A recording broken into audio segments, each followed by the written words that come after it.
Hi everyone, and welcome to our series, which is all about IMG success stories. My name's Dr. Caroline, and I'm from Koju, where we help people revive, survive, and thrive in their medical career. So, IMG success stories. If you were anything like me during your journey, where all you hear is negative stories from other IMGs who spent all this time and money and struggled with their mental health and then still couldn't get their foot in the door, and that's made you think that this whole journey is almost impossible.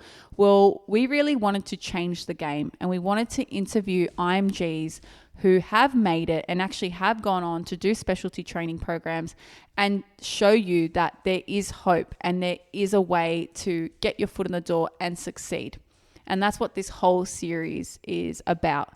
I have an extremely special guest, which is my absolute pleasure of introducing, and I have Dr. Faraz with me. Dr. Faraz is a psych trainee / registrar. So what that means, he's an accredited registrar, accredited trainee. And what that means is that he is actually on the Australian training specialty program to become a psychiatrist. And he is an IMG. So well done, because that is amazing and that is such a huge achievement. Thank you so much for that, Caroline. I've heard a fair few of your podcasts before, and I'm very excited to be here. Yes, well, thank you for coming on. Like, you've dedicated some time. I know you're a busy man, working at the hospital, and it's just amazing that we have people that want to come on to our podcast and give others hope and give them an insight into their journey. And that's, we were so appreciative of that. Oh, no, a pleasure's all mine. I think IMGs really need to know that, as you've mentioned, that there are success stories and it is definitely possible. So I'm more than excited to be here, and I can't wait to tell everybody what the journey looks like. Yes, thank you. So let's get started. I hope you're very comfortable with being interrogated, because that's what this is. I just want to know basically everything from start to finish, your career trajectory. So where were you born? I was born in India. I'm originally from there. I was born in Hyderabad, a little city in the south of India. Known for their biryani. Yes, we won't bring up the biryani debate, because I'm Middle Eastern and I think Middle Eastern biryani is better than Indian biryani. But this has been a sore topic between us. But biryani yes. doesn't exist in Middle East. Yes, all right. Let's park that for now. And I did a bit of my schooling back in the Middle East. Ironically, my dad worked over there. I did my schooling over there, and then I moved back to India for my medical training. I finished my MBBS over there, and would have been around 2017 when I finished my medicine. And immediately, as soon as I finished, I decided that I wanted to come to Australia, and I started the process then. What made you decide that you wanted to? So you wanted to come to Australia or work in Australia, or both? In all fairness, I actually visited Australia when I was about 12 years old with my family. And the idea of working in a different country was very appealing. And also I really liked Australia because when we visited, it was summer and everything looked so pretty. It was green everywhere, the flowers everywhere, and the beaches were beautiful. So I thought, well, this doesn't look like a very bad life to go to. And the plus side was that I have one other sister, and we're just the two of us. And she moved to Australia with her husband. So I thought, why not? We'd have a bit of a family reunion back in Australia. So those were my main prompters to come to Australia. Okay, so you finished up your medical degree and you sort of already had in your mind you were going to move to Australia. So how soon after your graduation did you start the process, or even start looking into it? There was a part of me that always wanted to come to Australia. And like I mentioned, I finished my medicine in 2017. But I'd started to do a bit of research prior to that itself. I'd been looking into what sort of exams are in Australia, how many steps do you have to take before you get to your registration, and what exactly is the trajectory of it all.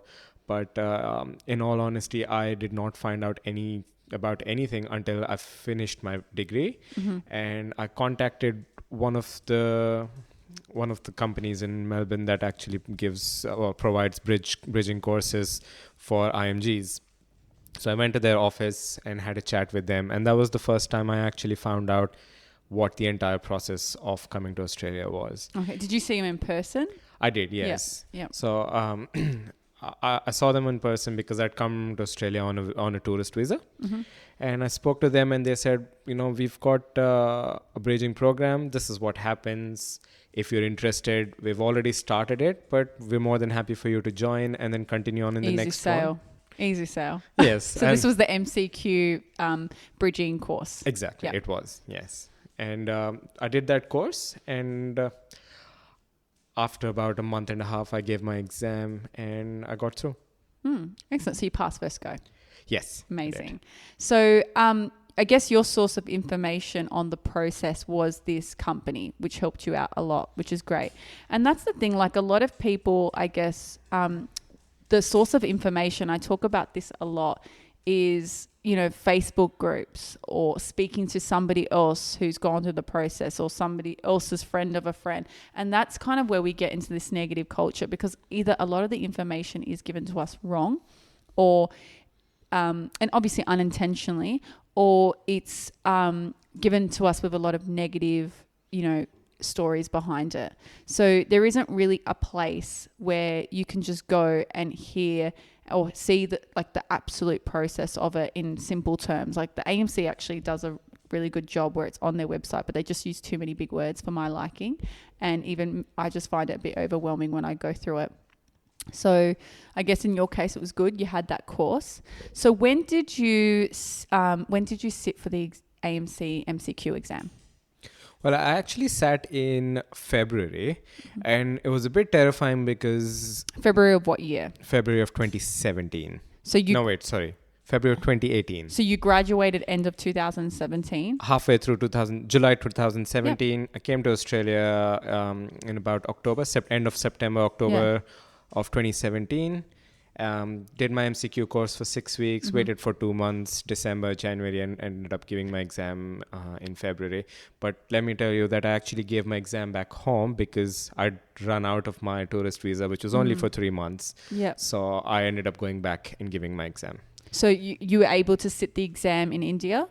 Yes, yes. There's about 5 different cities, and Hyderabad being one of them, and all the other metropolitan cities of India. You can give your exam, and if you don't get a date in a particular area, which is often quite rare, it's not really a very far off travel. It's probably maybe an hour's worth of flight from each other, where you can give your exam.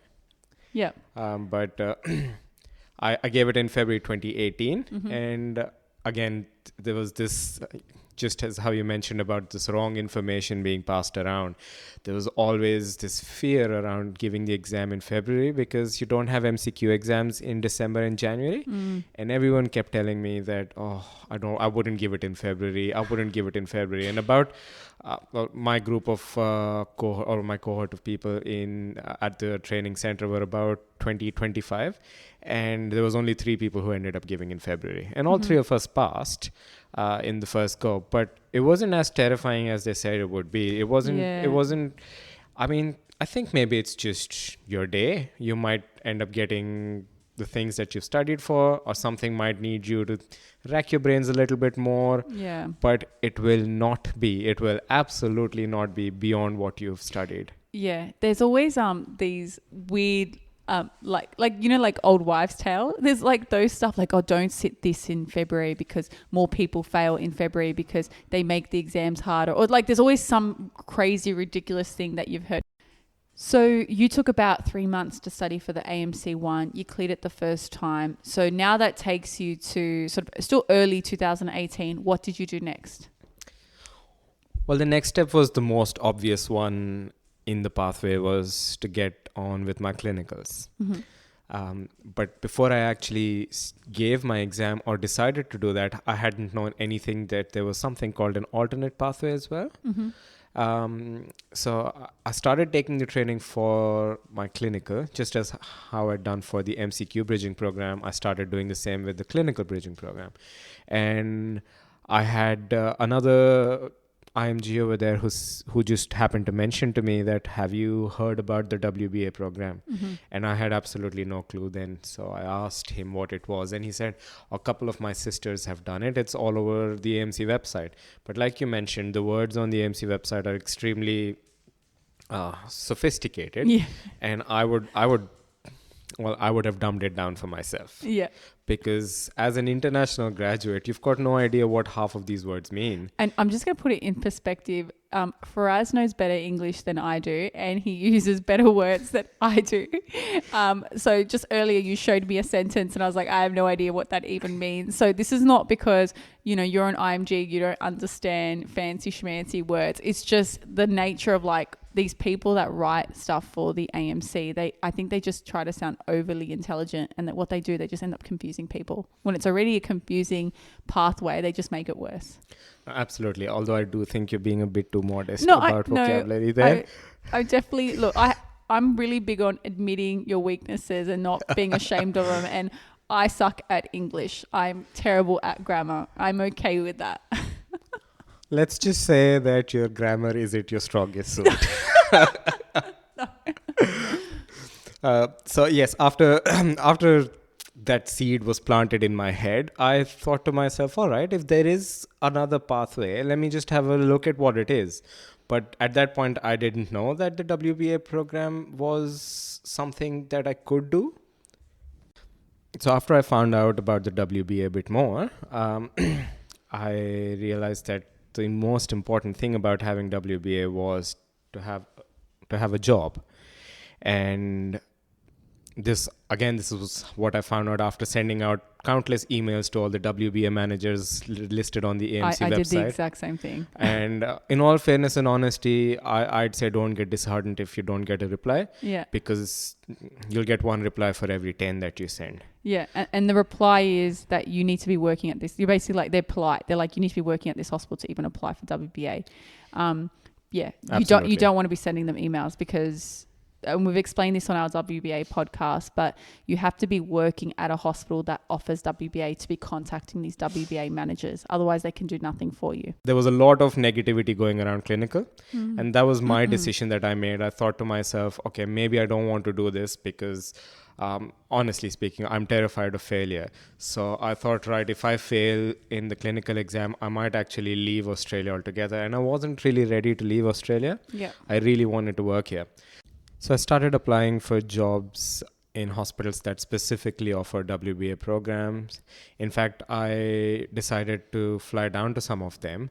At that point in time, I was living in Brisbane. So I looked up all the hospitals that offered the WBA program in Queensland.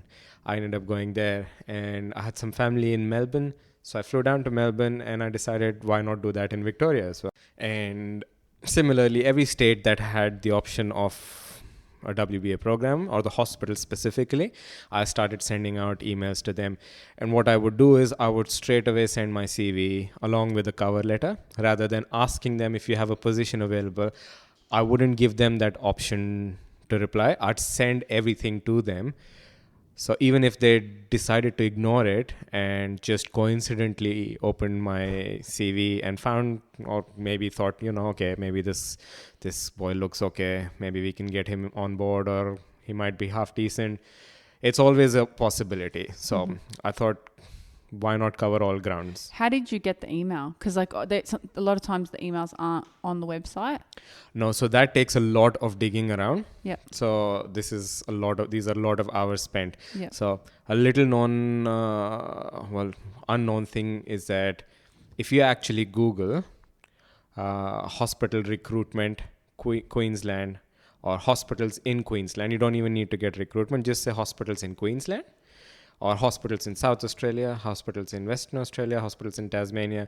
There is more often than not a list of hospitals. And I say this about Queensland more so because I actually know that there's a proper hospital there.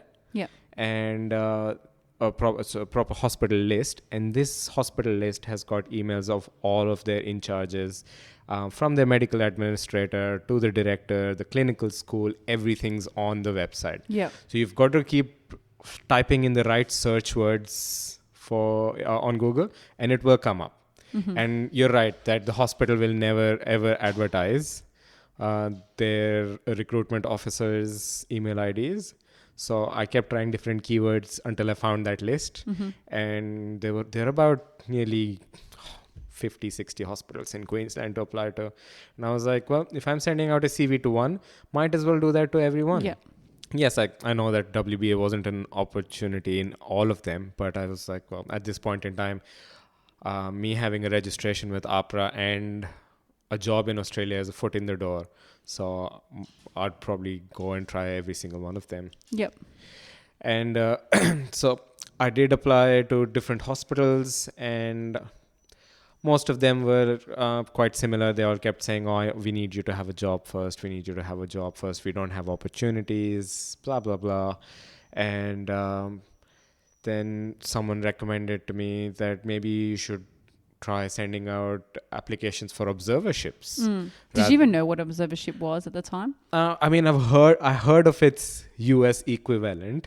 That I think they call it clerkships over there. Yep. And I heard that they're just basically attachments where you're just you're asked to follow around a consultant or a registrar, and they just get you acquainted with the healthcare system or whichever country you're in. Yep. So I'd given up all hope, and I was thinking about maybe giving the clinical, reluctantly so. But I started applying for observerships. And how did you find observership programs? Like, how did you find which hospital had them? The same way that I did with my CVs. You're very savvy on Google, aren't you? I was desperate to not give my clinical. Let's just say that. But by this time, I'd already had a compiled list of which hospitals seemed interested in me.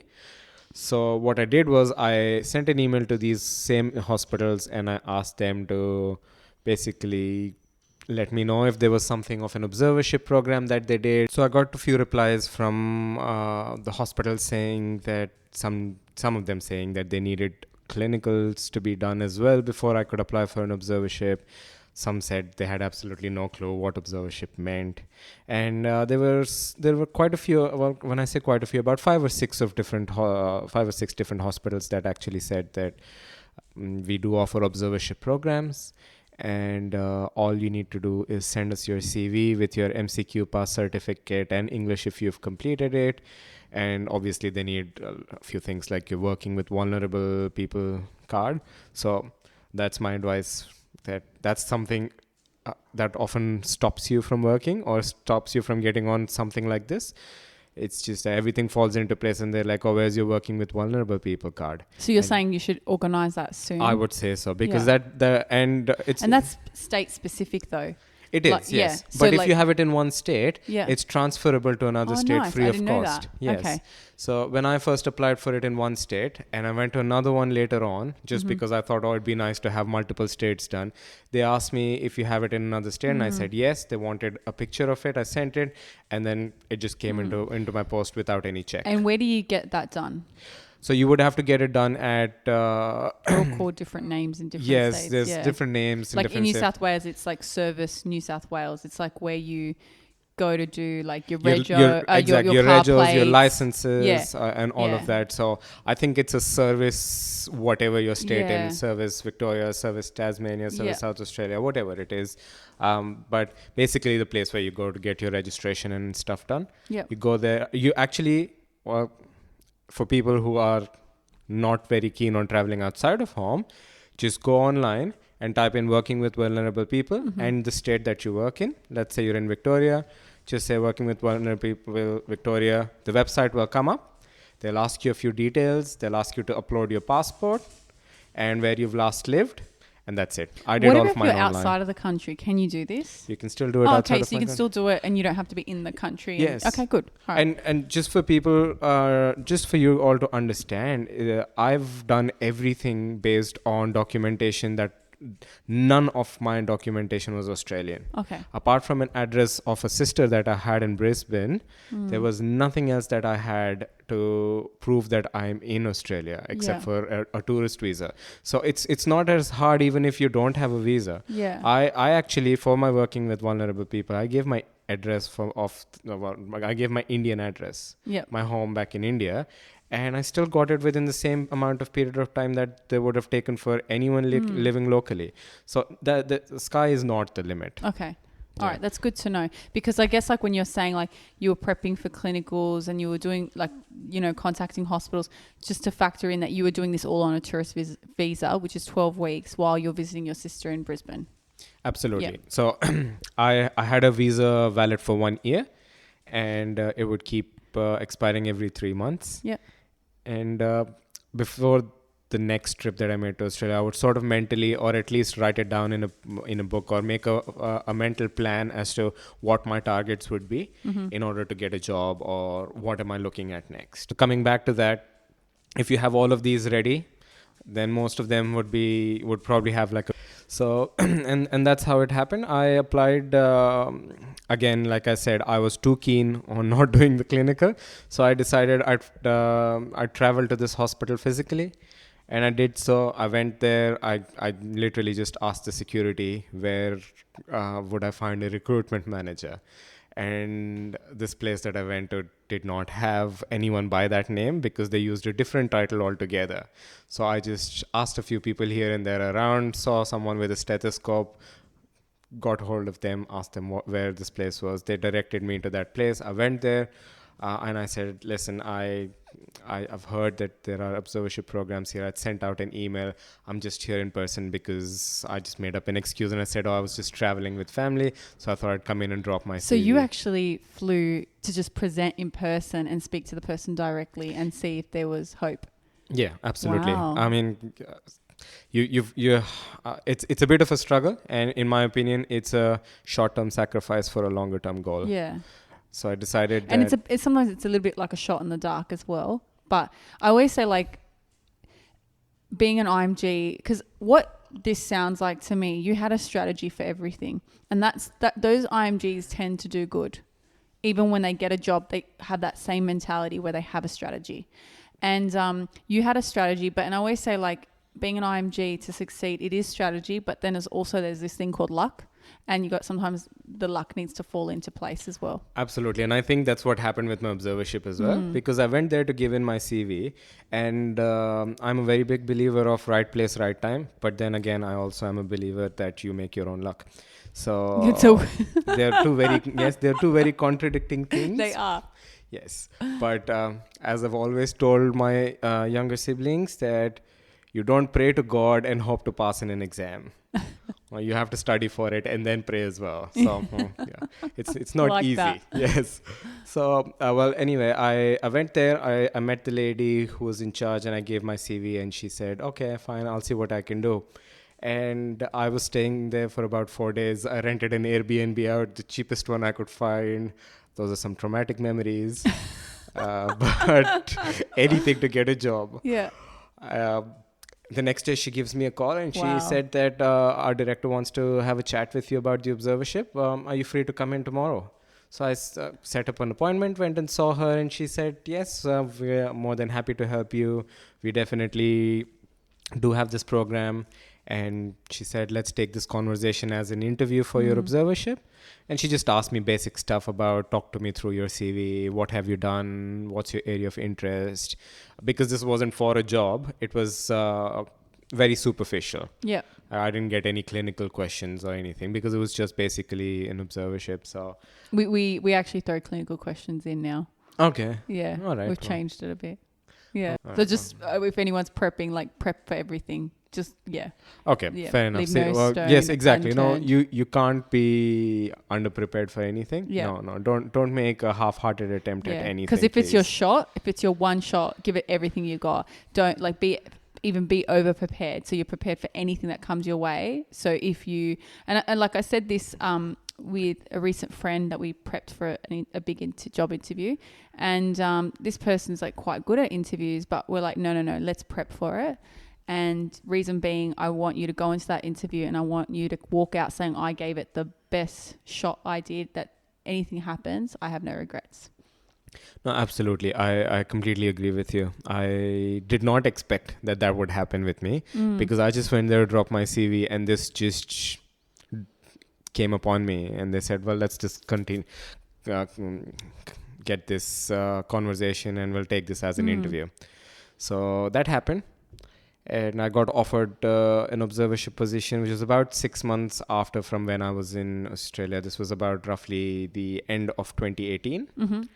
And I didn't have a visa or anything. They said we can do one in the next 6 months. So it gave me enough time to get my visa. But like you said, a bit of luck there. There was a cancellation in the next cohort of observers, which was starting in about 2 months. Yep. So they asked me if I could manage to get all of my visa and stuff done. And I said, yes, 100%. Even though at this point I had absolutely no idea how to do it. Right? I had no idea if my visa would allow me to do this, if I could actually do it, if I'd be able to get my visa on time. Because you were already on a tourist visa. Yes. So what did you need? When you say visa, what did you need for the observership program? Like a renewal of the tourist visa? Yes, because for international people, often what happens is you get a visa which is valid for 1 year, and each visit cannot be longer than 3 months. Oh, okay. Yep. So you can go out of the country and come back within a day, but you have to leave the country before the end of 3 months. Yes. Because if you overstay, then that's just a black mark forever. No matter what visa you apply to, whichever country you go to, that's always a black mark, and that just makes things even harder. So always try and leave 3 or 4 days before. I would say 3 or 4 days, because if, God forbid, you end up missing a flight, flight gets delayed, it's not the airport's responsibility to get you out of the out of the country. And I think it's important for people to know that want to do the observership program, that the hospital will not help you with any visas. They're not going to apply for a visa for you. Like, it's completely your job to do it. So tourist visa would be the easiest one to consider if you're an IMG. 100%. Some of the hospitals do give you a letter, and basically that letter says that you have an observership placement in this hospital, which starts from this time to this time. So if you've never been to Australia and you want a visa, that visa, I think most hospitals can provide a letter that's simple. However, if you are actually trying to use a basis of that letter to come to Australia, I would definitely make it a point, or ask your team, or ask the team, whoever is looking after you, to mention in the letter that this is going to be voluntary work, and that you're not going to be paid for it. It's very important, because the one and only condition that is there on your visa is, number one, that, not one and only, but the most important one of the lot is that you should not be paid for any work that you do on a tourist visa. Yep. So if you are clear about that, or if that letter says that clearly, that this is volunteer work, or this is just you shadowing a doctor around and you will not be paid for it, that's more than fine. That's legally allowed for you to do, because your visa will come with a condition that says maximum study 3 months. Yeah. And that can be considered, your observership can be considered as study, because that's technically what you're doing. You're studying the Australian healthcare system, and you're not getting paid for it. Plus, most hospitals will ask you to pay some amount of money for this observership program. So it's actually technically a course that you're doing. It is, for which you are paying and not getting paid. So there's really no reason for immigration to not grant you the visa, if that's the only reason what you're using for. More often than not, people just say, I've got family here, I'm going to go visit them, and that's more than enough for them to get the visa. You come in here. And the reason why I'm stressing a little bit on this is because I came here with an Indian passport, no visa whatsoever, like I mentioned. So just trying to let all of you out there know that it is very much possible to function on a tourist visa. And if this is what you're getting on a tourist visa. So you got onto the observership program so we're still in 2018, and what month did you get on? No, we're in 2019 now. Oh, okay. Yeah. So because all of 2018, early 2018, I gave the MCQ. Your side hustle, yeah. Exactly. So I was struggling and hustling all through 2018. And towards the end of 2018, I found out about the observership.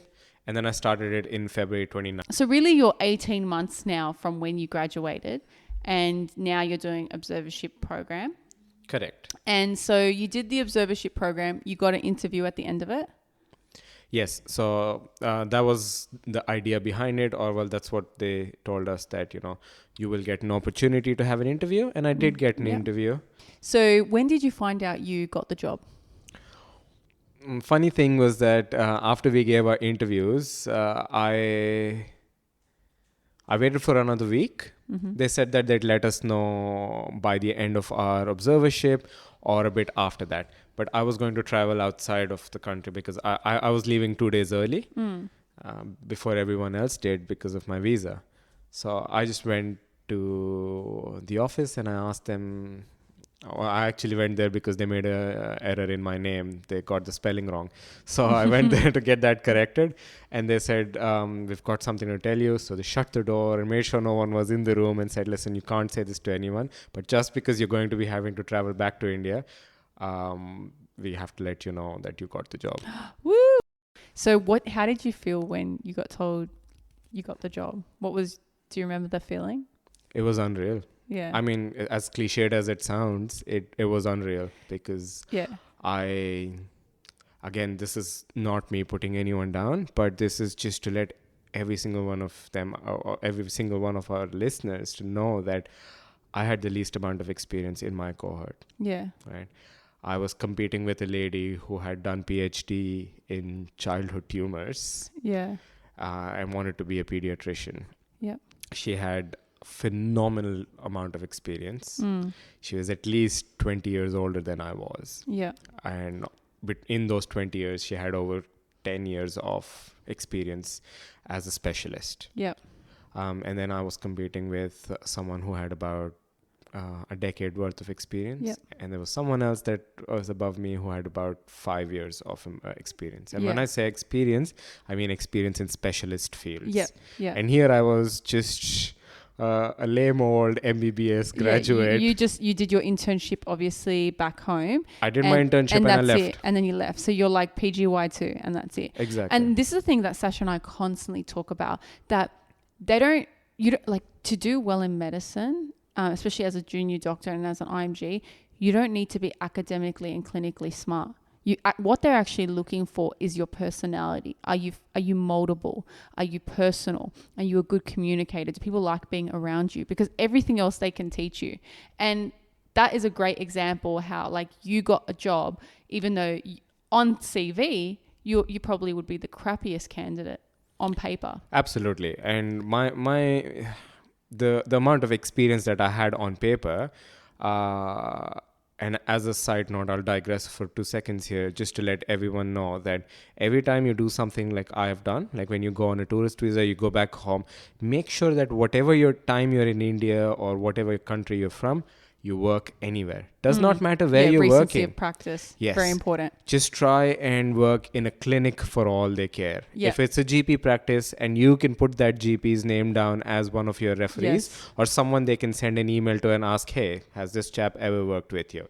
Do it. Yep. Doesn't matter. And if you get paid, try and save those receipts. It won't happen. About 95% of the time it doesn't happen, but about 5% of the times, if you get a little bit of a cranky officer at APRA, just save those receipts. Yeah. But try and work wherever you can. It doesn't matter if it's in a hospital, in a clinic. Yeah. Doesn't even matter if it's your own clinic. But just try and work. Just make sure you're working as a doctor, so it's on your So you CV. get a 1 month period, you work there. You're there for 2 weeks, work there. Doesn't matter. But as long as you worked as a doctor, you can put that on your CV. And that's what my CV was. It was literally 2 months, 2 months, 1 month, 3 months. That doesn't look great. No, it doesn't look great. But you had a chance to shine in person multiple times. One, flying down and asking if they had an observership program, and then actually on the program. So when you got told you got the job, do you remember who you first rang to say, oh my God, I got a job? Yeah, I rang my mom and dad because that journey was equally stressful for them as it was for me, because I'll be honest, I was the black sheep of us, of brown people, for lack of a better term. Yeah. Because everyone comes here, they're like, right, MCQ, clinical, get a job, and then you get your PR, you get your citizenship, and then there's set goals that brown people have in their minds, right? In between all of this, you get married. In between all of this, you buy a house. So there's this very set goals and targets that they want you to achieve. And I was a rebel. Not because I wanted to be, just because I thought that when there is a different option, why not take it? Not because it was an easier option. I spent nearly an year trying to get to this option. I probably could have cleared my clinical 3 times in this 1 year. But I decided I wanted to go a different pathway. And my mom and dad, in all fairness, were the only people who actually stuck by me and said, listen, you know what you're doing best. Just do what you think you need to do. And you have all of our support. And everyone else, just as how it comes with ethnic families, I got to hear so much drama, so much BS about, this is the wrong way to do. And mind you, every single human being that commented on how I was doing the wrong thing is not a doctor.